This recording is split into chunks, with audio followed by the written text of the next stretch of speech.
Morning everyone, I hope you're all well. I just wanted to do a quick video and a quick little chat about tonight's game. I haven't done a video for a long while. It's quite windy at times up here in the Wold, so I'm hoping that the sound is going to be okay for anyone that does tune in. Yeah, I just wanted to talk about today's fixture at Sunderland. This morning I was asked to go on Radio Lincolnshire's morning show and talk about the potential of being, one game from Wembley. Which seemed very exciting 2 or 3 years ago when it was Chelsea under 21s. There was a strong narrative then around, us saving football, getting to Wembley for the first time, keeping the success of the Cowleys going with a second trophy in 2 years, which seemed unfathomable. And I was quite excited. And I've got up this morning and I don't know. I've been excited about this competition all year because I thought Michael Appleton is definitely in with a shout of getting to the final. We've had some scintillating performances. We've won player of the round 3 rounds in a row. The game against Hull had lots of excitement. The games against Shrewsbury and Accrington, we were unbelievably good. We were the same against Mansfield. We bossed Mansfield. And I felt all the way up till this point, lots of excitement. And this morning I've woke up and it's not there. Last night I remember checking the results. And the results I checked first were the League One. How have Portsmouth done? How have Peterborough done? And it was only literally as I was going to sleep, I was on Twitter. And I think it was Jack Mulhall had put a status on that Tranmere had beaten Oxford 2-0. And I was like, oh, right. Well, that didn't really register. I wasn't excited to find out who our potential opponents were. And I actually was 3 years ago because I think the other semi-final, if I remember correctly, was Yeovil and Shrewsbury, and I was really hopeful that we might get Yeovil in the final because it would look like an easier game on paper. And I tried to think about why this might be, because, and I'm interested in the comments, by the way. Morning to Malcolm, James, Derek, and Dom have all said morning. Really appreciate that. I'm interested in the comments, so if you're excited as well, because I've got a theory as to why I might not be. Look, we should always be excited if Lincoln City are close to winning trophies. Should never get complacent about that. I waited from my first full season during Vauxhall Conference until 2016-17 for us to actually win a trophy. And I was incredibly excited when we went to Wembley last time. I know it's in what's classed as a Mickey Mouse trophy. You ask the likes of Port Vale, who won it in 2001, or the likes of Stockport, I think, who have been in the final before. The highs and the lows of that final are no less at League One and League Two level than they are at Premier League level for an FA Cup final. They're not. This is the FA Cup of League One and League Two. And I know, you can argue all you want about under 21 teams and all that sort of stuff, devalue weaker squads. But when you walk out at Wembley as a player in a cup final, when there's trophies on the line, I don't care what anybody says, it's massively, massively important. And as a fan, you want to see your team winning trophies. And so I should be waking up this morning, beside myself with excitement, and I'm not. Now, I think there are 2 factors at play here. The first one is the League One campaign. Because I looked back in the past in an article yesterday, and if you haven't read it, please do. At 3 other times we reached the area semi-finals in this competition in the past. And in every single one of those seasons, we were struggling. 84, 85, we'd struggled and laboured through the season. It was the decline of the Colin Murphy era. Seemed to think he left not long after. In the, I think it was 90, correct me if I'm wrong, 93, 94, Keith Alexander. It was an exciting season from how we were playing our football, but we ended up finishing, I think, 6th from bottom in what was Division 3 or the 4th tier. And then the last time in 2001-2, the only games I think bar one that we won in a 4-month period were in this competition. So back then they were always a brighter spark in a dark season. This year we're doing very well. Now I think when we won it in 2017-18, yes, we were on the cusp of the playoffs, But I think there was the whole mystique about going to Wembley, and that's why there were 40-odd thousand fans there, and 28, 29,000 of them were Lincoln fans. The reason that is because it captured the imagination, and I understand, I'm not devaluing anybody who boycotted, but it did, it captured the imagination. This time round, Championship football is capturing the imagination, or the potential of it at least. We could genuinely be competing against Forest and Derby and Middlesbrough, maybe West Brom, Fulham, players that your kids, and definitely not a 42-year-old man, are collecting in the latest Panini sticker album, could be playing against Lincoln City next season, and not just in a cup competition in the early rounds. A full proper, let me check my dog here, he's still there. A full proper blown league match, phenomenal. I was gaming with my brother last night, and he said, how are the Imps getting on? He's not a big football fan, and I explained to him. He said, what? So you're only about 15 games away from being one level below the Premier League? Yeah, that's right. Yeah. So they're all blasé. And I think that's why this game tonight is probably not undervalued, but it doesn't hold the same level of excitement because we're going to Portsmouth and winning. We're going to Hull and getting results. We could be a Championship team. There's the excitement. Every game has this unprecedented air of progression. Every game there's a pot of gold at the end of the rainbow that very, very few of us have ever seen. Even I know it's Malcolm Johnson there's joined us, and even Malcolm I think would be struggling to remember clearly regular second-tier football at Sincil Bank. And when I say even Malcolm, I'm not saying Malcolm is incredibly old. I'm saying he's been around the Sincil Bank for a long, long while. He's seen a lot of football. He's an incredibly knowledgeable man. And yet even he would be hard pushed to say, I clearly remember this game, that game. Wembley, whatever, done it. We've done major finals. We've done the Millennium Stadium twice, which would have been a Wembley final had Wembley not been closed down. We've had that pomp, that ceremony. We've won the EFL trophy. We've lifted it at Wembley. And I'm not saying that we should be blasé about it, but I'm just saying, the really unprecedented action, the really kind of new ground is every single week. I'd say when I log on last night and kind of look at the scores, I'm not thinking, we might get to Wembley for the first time. So we've been there, I'm thinking, bloody hell, Portsmouth got spanked at Bristol Rovers. You wouldn't have expected that. Peterborough looking ominous. I think at the beginning of the season I called Peterborough for champions. Stand by that. I think we're fighting for second place. I know we're top. I think that's what we're trying to do. Peterborough kicking in. Remember, we bossed Peterborough. 15 minutes, they bossed it. After that, it was our game. That's where we are. That's the level. And I think the other reason, which I've almost alluded to a little bit, that the excitement level is a little bit lower is, yes, the Imps can go to Wembley, possibly, but we can't. And that sounds very, very selfish, doesn't it? But the idea of a cup final is the mass exodus. Funnily enough, Maria's just come on, Maria Ryder. And I remember walking into the Punch and Judy in Covent Garden, day before the game against Shrewsbury. And there she was with Martin, and I think Jackie and Keith were there, Atkins. That's the essence of a cup final. You go away and you see people that you see every week at Sincil Bank, and they're there. You're not taking over London, but you're there in London. You're en masse. You're Lincoln. You're going out there. It's like a huge away game. Everybody goes. Everybody turns out. Everybody talks about it. Are you going to Wembley? Have you got your ticket? Not this year.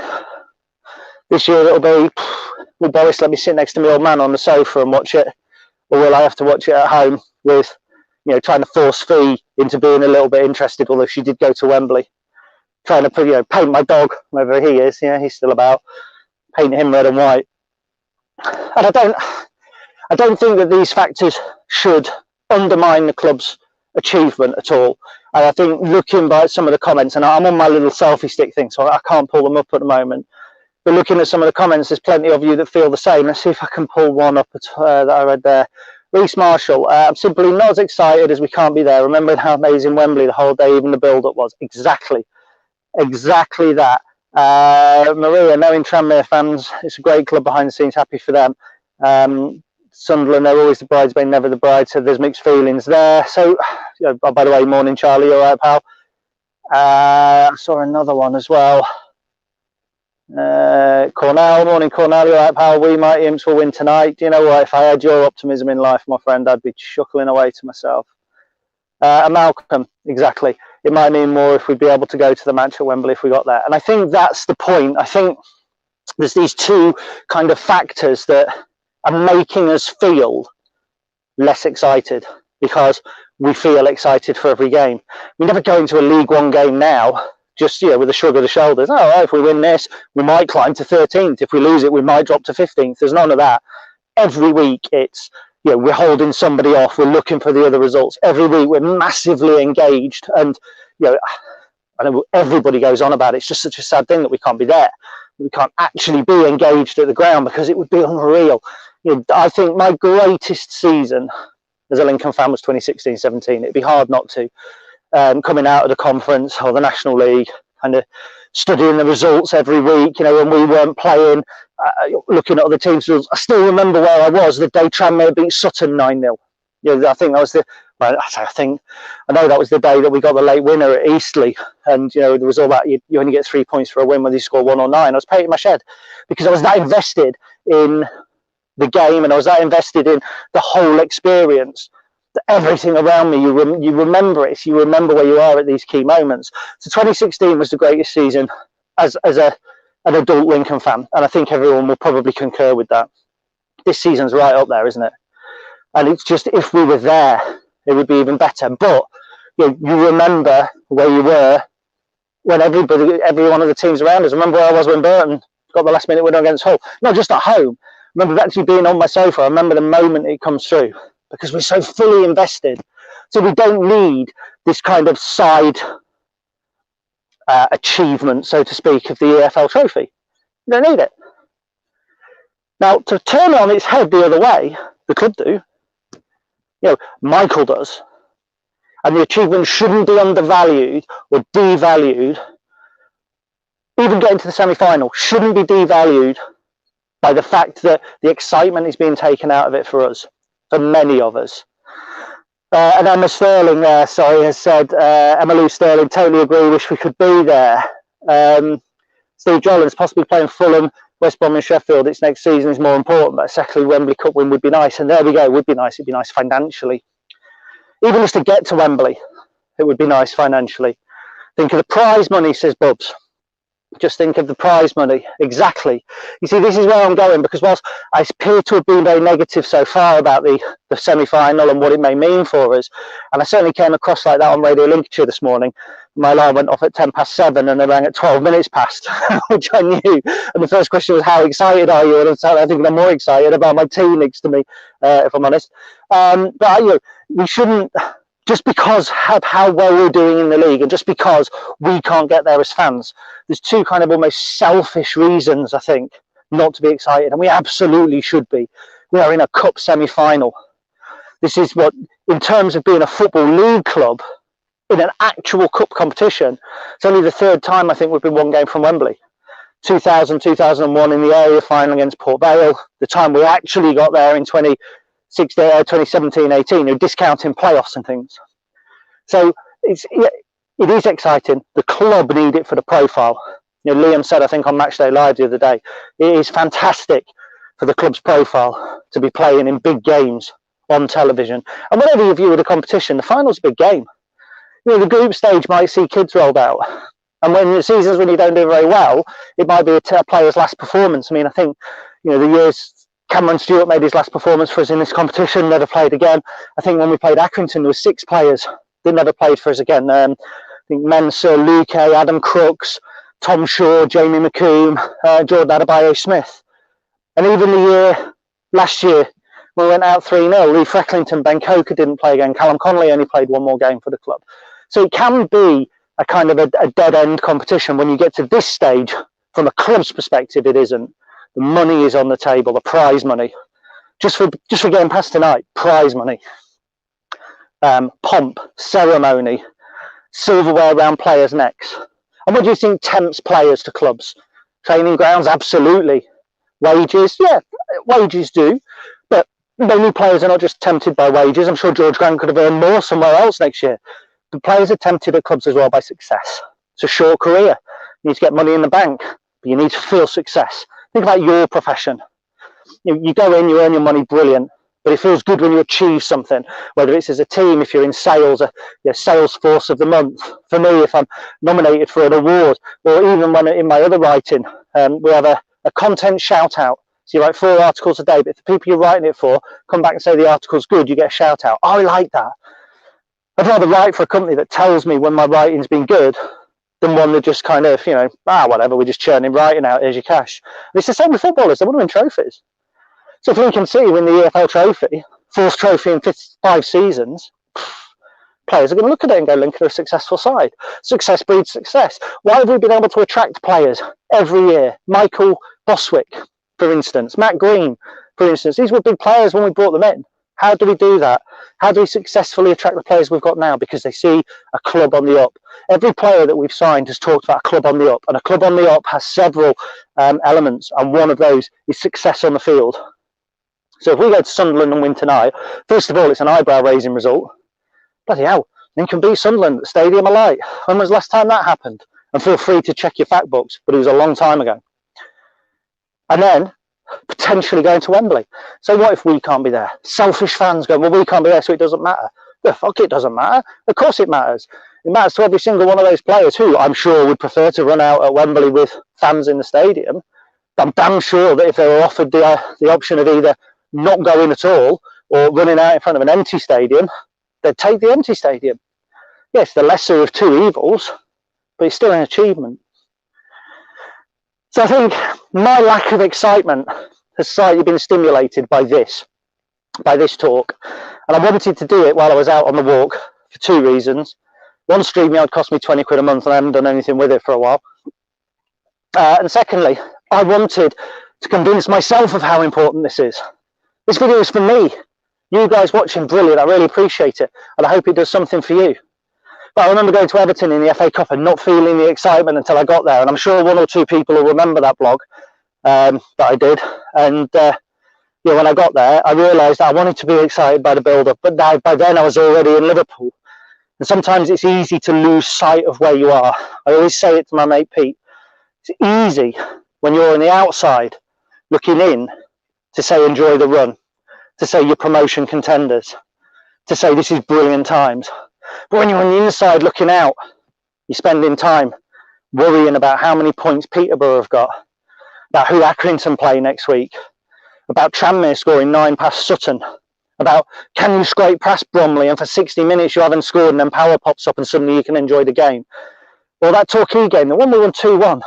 I look back on that, I've enjoyed that more for the final 5 minutes in the 4 or 5 years after it than I did the 90 minutes I was watching it, because I'll tell you something, for 88 minutes it was sheer hell. I didn't enjoy it one little bit. It wasn't a classic, it was an awful game.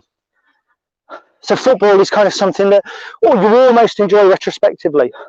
And that's worrying, because as a fan, the opportunity is right there to enjoy it now, right now. Wembley Way, I don't care if it's in the EFL trophy, I don't care if we're top of the league, come on. We could get to Wembley again. One final thought, and it's something to ponder. And it's kind of been put in my mind a little bit from conversations with other people. And Pete's great for your content. It's kind of the unseen driver behind the Stacey West, because quite often the articles that I come up with come out of conversations with him on these walks. If Michael Appleton were to win the EFL trophy, and he were to get us promoted to the Championship, would that put him in a bracket of the greatest Imps manager of all time? It's an interesting debate. I mean, almost certainly, Bill Anderson is currently the greatest manager of all time, despite a long reign and seasons to trophies, very, very minimal. But to have Lincoln as a 2nd division side for a decade was a huge, huge achievement. So, Bill Anderson is right up there. Colin Murphy is ranked right up there because of a promotion from Division 4 and assembling a great side, but just fell short at this level. Graham Taylor is right up there because he won Division 4 by record points tally, but that was Division 4, that was the 4th tier. Keith Alexander is right up there because he turned us right around from being on our bums thinking if we finish 3rd from bottom now, we'll be delighted, to actually go into our first major final. And We lost to Bournemouth that year, and that year though was something special, and that achievement should never, ever, ever be devalued. Because what Keith Alexander and Rob Bradley and the other people at the club did at that period in time puts him up with the all-time greats. And like it or not, Danny Cowley, and I like it. I like Danny. 3 trophies in 3 years, 2 promotions in 3 years, most decorated Lincoln City manager in history. Michael wouldn't have the trophies of Danny or the same number of promotions, but he would have 2 trophies in a year and a bit, a year and a half, a season and a half. And what would it take for him to, if he didn't go to the Championship, we still won the EFL trophy, would he be right up there still? Because he'd have that narrow closeness to promotion to the Championship that Colin Murphy had, but with the EFL trophy in his back pocket as well. It's interesting. It is interesting. Michael Appleton is on the cusp of becoming a Lincoln City legendary manager inside a year and a half. The Lincoln City players are on the cusp of rewriting history once again, a new era. And let's face it, when we came out of the National League and when we won the EFL trophy and when we came out of League Two, it was always going to be hard for that new era to evolve and become apparent. And yet here we are, a year on from a transfer window where everyone was thinking, which direction are we taking here? Because they were, don't lie, you were. Some of you were thinking, well, why have we let Toff go? And why is Lee Fecklington not getting a game? And why have we brought in this kid from Fulham who, is he a midfielder, is he a left back? Well, it's all evident now. 1 year on, Michael Appleton and his team behind him, that they've redefined Lincoln City once again, the style of play, the teams that we compete with. And here we are, one step from Wembley. So if you've got up this morning feeling even slightly underexcited, let's say, underawed, a little bit ambiguous, don't be like me. Don't be a miserable, pessimistic bastard like I am. Find that excitement within. We're going away to Sunderland.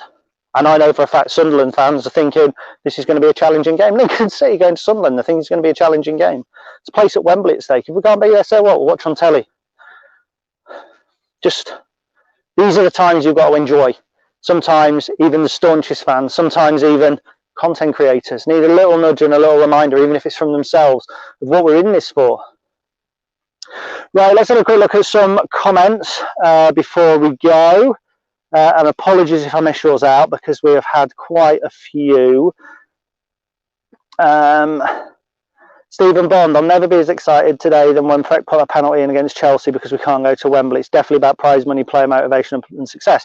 So that is exactly what I'm saying. On a personal level, it's hard to be excited, but for the club, we've got to do our best. Elliot Taylor, if we should win the trophy and also get promoted, I wonder how many seasons we would go undefeated in the competition. Yeah, it's quite good. We wouldn't be able to defend it. And one of the last teams to do that, I think Barnsley couldn't defend it when they beat Oxford in 2015-16. Luton couldn't defend it when they were relegated out of the Football League. So there we go. Morning, guys. The money not to be sniffed at. What did we receive from the win at Wembley? 750,000. I think the problem with that is we wouldn't get the Wembley prize, the Wembley money, and the prize money at Wembley is nothing like that. The prize money, I think, is only just into a 6 figures, 100,000. Yeah, it's good money. Don't get me wrong, but the real money comes from having fans and everything there, I believe. But it would still be huge for the club. Great chat as always. Roll on 6 p.m. Thank you very much. Maria, you're sounding more positive already. It's infectious. We should be excited tonight. Yes, it is. And it's a good way to be infectious in modern times because you don't want to be the other way infectious because people look at you in the shops. Yeah, I just had a runny nose in the co-op yesterday. I sniffed just once through my face mask. God, daggers, absolute daggers.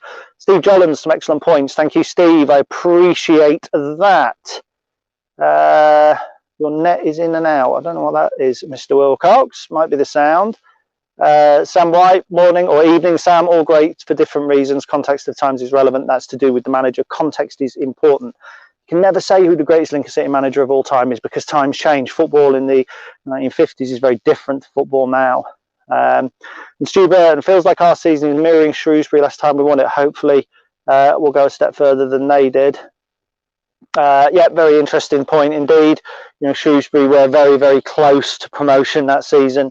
Twice they appeared at Wembley, twice they lost, and then they hit a downward spiral. Michael Appleton's a very different manager to Paul Hurst, though. So, look, thank you very much for your time. I'm going to go and concentrate on my dog. Hopefully the sound hasn't been too bad today. It's quite windy up here, but I'm now in what I call the valley, which is an area that was actually dug out by prisoners back in the 1800s to connect the two farms without having to go the long way around. There you go. Fascinating Wolds information for you. Enjoy the